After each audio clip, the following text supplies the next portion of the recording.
আমরা যেমন ধরেন ঈদুল ফিতরে আপনারা দেখেছেন যে স্বস্তিদায়ক একটা দিনযাত্রা ছিল, তো এবারেও আমরা সেরকম ব্যবস্থা নিয়েছি এবং এবারেও সেরকম থাকে এবং যা যা করবার আমরা প্রয়োজনীয় সব ব্যবস্থা নিয়েছি।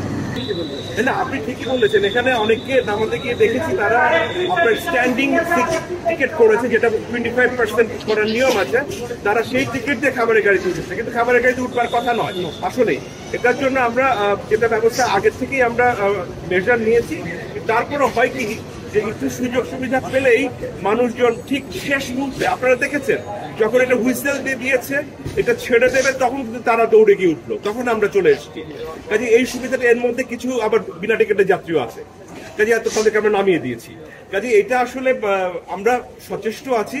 আসলে একই সাথে শুধুমাত্র রেল কর্তৃপক্ষকে সচেতন হলেই হবে না, আসলে মানুষজনকে সচেতন হতে হবে, আপনাদেরকেও বলতে হবে। এটা তাদেরকে আপনারা জানেন যে 3 স্তরের যেটা চেকিং হচ্ছে সেটা আছে, তারপরেও তারা বিভিন্ন দিক দিয়ে কোনো না কোনো ভাবে ঢুকে আসছে। এর মধ্যে আমাদের হয়তো কর্মচারীরা কোনো ক্ষেত্রে ইনভলভ থাকতে পারে, তাদের বিরুদ্ধেও কিন্তু আমরা নিয়মিত চেক করছি এবং ব্যবস্থা নিচ্ছি। আর আপনারা জানেন যে আমাদের 2 বেলাতেই কিন্তু আমাদের রেল মন্ত্রণালয়ে যারা এক্সিকিউটিভ ম্যাজিস্ট্রেট ক্ষমতা আছে, যে সমস্ত অফিসারদের তাকে দায়িত্ব দিয়েছি বিমানবন্দর স্টেশন এবং কমলাপুর স্টেশনে, তারা কিন্তু নিয়মিত এখানে কাজ করছে, আপনারা দেখেছেন হয়তো।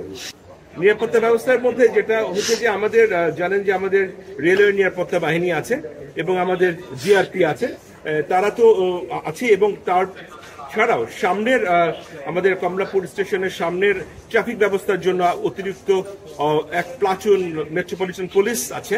সবকিছু মিলিয়ে আমাদের এরা আছে, এবং এছাড়া আমাদের আনসার আছে, এপিবিএন আছে, তাদের সবাইকে নিয়ে কিন্তু আমাদের নিরাপত্তা ব্যবস্থা সাজানো হয়েছে।